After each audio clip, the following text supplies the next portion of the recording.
My daughter, Isa, laughed as she declared, "This house is mine now. Mom, your key won't work anymore, so you may as well throw it away." I stood there, stunned, clutching the key in my hand. All my belongings had been piled up by the door, a painful reminder of the harsh reality unfolding before me. Still grieving the recent loss of my husband, I couldn't comprehend why my daughter was treating me this way. The confusion and heartbreak overwhelmed me. My name is Grace, and I'm 60 years old. Not long ago, I lost my beloved husband after his long and difficult illness. His funeral was filled with friends and family sharing fond memories. We honored him with smiles instead of tears, just as he would have wanted. Yet, despite everyone's support, an aching sadness remained with me. We have one daughter, Isa. She used to be the light of our lives, always staying close to us. Before she married and moved far away, she couldn't bear the thought of being separated from her family. Even when she got a job, she insisted that meals were best enjoyed together. Despite my late work hours, we made it a tradition to eat as a family on my days off, a ritual that seemed to lift her father's spirits during his illness. Our joy was shattered when Isa suddenly announced her marriage plans. Without much explanation, she rushed through the wedding arrangements and left our home abruptly. We barely had time to meet her husband, Jacob, and our brief encounter left us puzzled. They seemed deeply in love, and though we didn't want to intrude on Isa's happiness, the sudden change was hard to accept.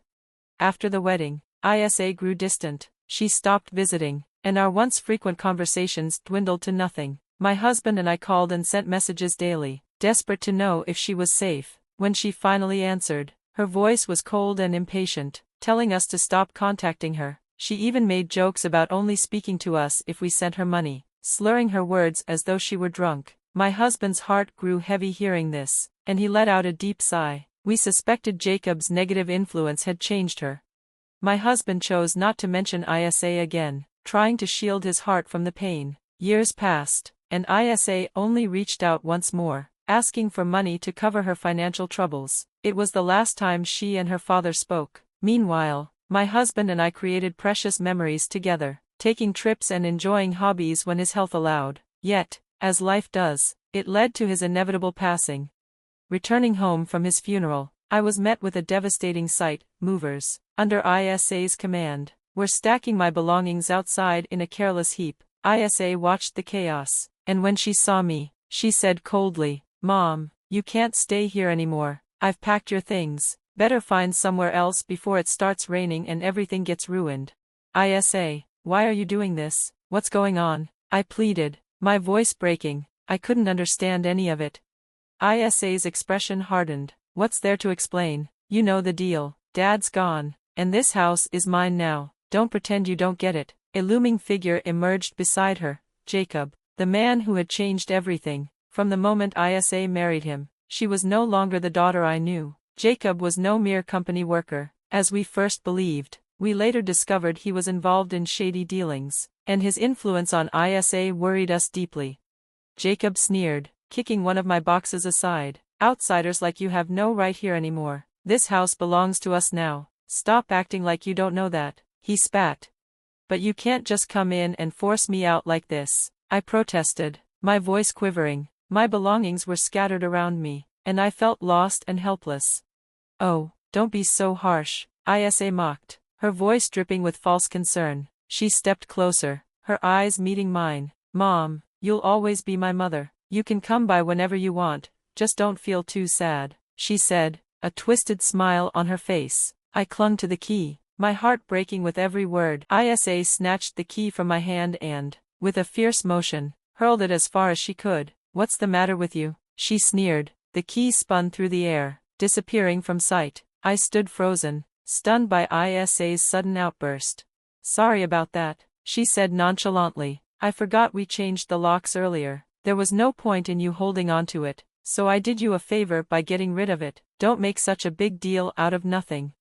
Isa and Jacob exchanged a glance before bursting into laughter. The daughter I once knew, kind and loving, was gone. Her face had hardened, and the warmth I remembered had turned to cold ambition. Tears threatened to spill from my eyes, but I took a deep breath and remembered my husband's gentle smile, as if he were urging me to stay strong.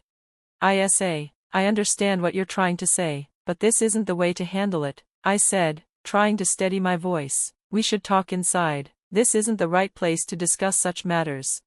Jacob's eyes narrowed. Don't think you can give orders around here. We're still moving in, and you need our permission to enter. This isn't your house anymore, he snapped.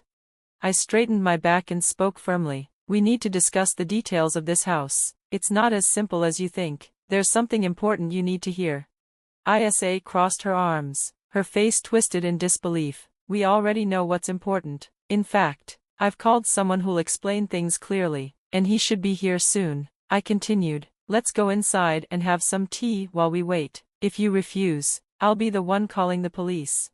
Jacob's confidence wavered for a moment. Fine, he said, annoyance dripping from his voice. We'll listen this one last time, but if you waste our time, you'll regret it. He sat on the sofa, legs crossed, while Isa stood nearby, glaring at me. Their arrogance made my heart ache, realizing how far they had fallen from the loving daughter and son-in-law I had once hoped for. Not long after, the doorbell rang. I led a well-dressed man into the living room, the lawyer who had been present when my husband prepared his will. Jacob and Isa's smirks faded as they took in his serious demeanor. Jacob scoffed. Oh, it's you. Look, we know the will says the house goes to Isa. Dad said so himself, isn't that right?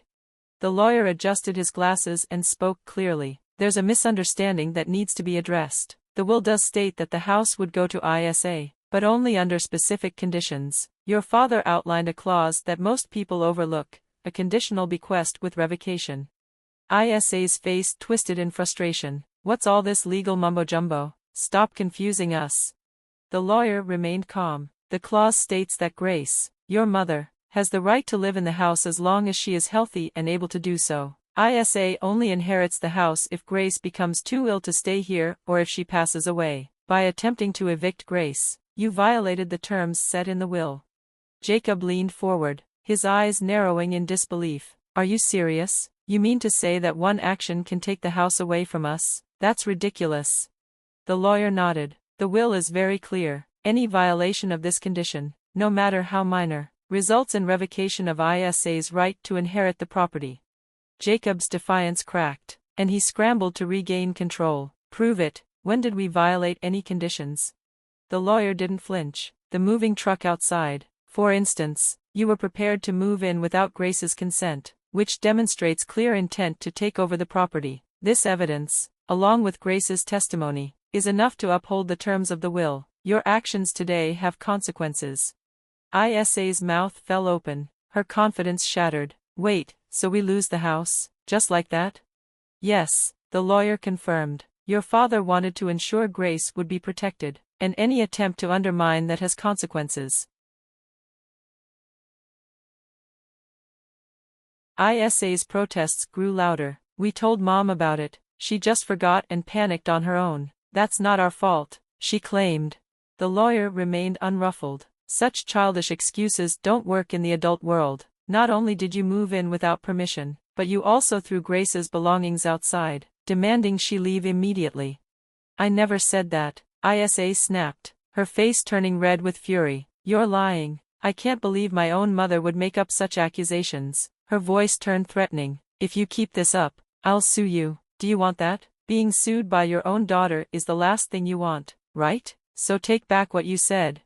The lawyer wasn't fazed. He calmly pulled out his phone and started playing a video. We can't retract the truth. Multiple witnesses saw and heard you telling Grace to leave. We even recorded their testimonies. The video played, showing movers and neighbors confirming Isa's actions. Everyone's stories match. They all say you told Grace to leave.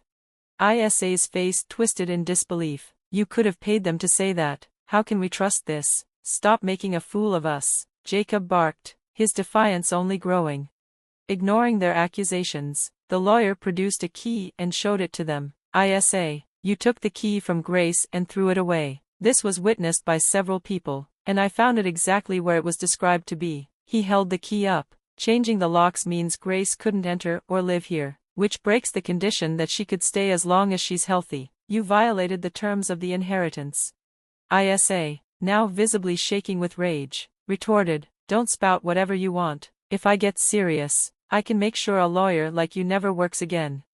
The lawyer remained calm. If you choose to ignore the truth, you'll have to deal with the consequences. This house will never belong to ISA, and you have no right to live here. Now, please remove your belongings and return Grace's immediately. If you delay or try to stay, we will report this as breaking and entering. You have 2 hours. With a sharp clap, the lawyer checked his wristwatch. Time starts now. Police, you say? That nonsense won't intimidate me, Jacob blustered, but the lawyer's composed demeanor was hard to dismiss. I'm a professional. This isn't a lie. Getting into trouble with the police over this will only cause more problems for you. Even Jacob seemed to recognize that this wasn't an empty threat. ISA and Jacob, now visibly sweating, exchanged uneasy glances. Oh no, Jacob muttered. Within moments, the once brash couple was hurriedly packing their things, Jacob now looking more like a man caught in a trap than the confident figure he'd been moments before. I'm sorry, we'll put everything back right away, so please don't call the police, okay? ISA pleaded, her tone now sweet and desperate. She yelled at the movers outside to reload the truck, but they refused, saying there had been no agreement with them. In the end, Jacob had to rent a car and scramble to load their belongings back into it. Just loading isn't enough, the lawyer insisted. You must put everything back the way it was. If Grace's belongings are damaged or dirty, you must clean them, any damage, and we'll report property damage and seek compensation. The pressure was on, and Jacob and ISA scrambled to get everything back in order. Working under the tight deadline, they didn't even have the courage to argue anymore. Once they had finished loading the truck, ISA turned to Jacob, tears in her eyes. Now that we've packed up, what do we do?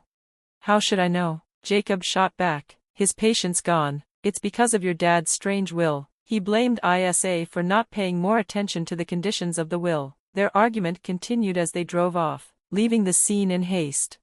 I took a deep breath and thanked the lawyer profusely for his help before returning to the home that was once shared with my husband. The house, filled with memories, felt like a haven once more, a place where I could feel his spirit still guiding me. Later, I heard that Jacob and ISA had been troublemakers in their previous town, and that they had come here hoping to escape their past. They had targeted me for my inheritance money, but now they were gone. ISA, staying with Jacob, was destined to repeat the mistakes she had made. Though it pained me, it was the path she had chosen. If they ever came to their senses and wanted to live honorably, I would be willing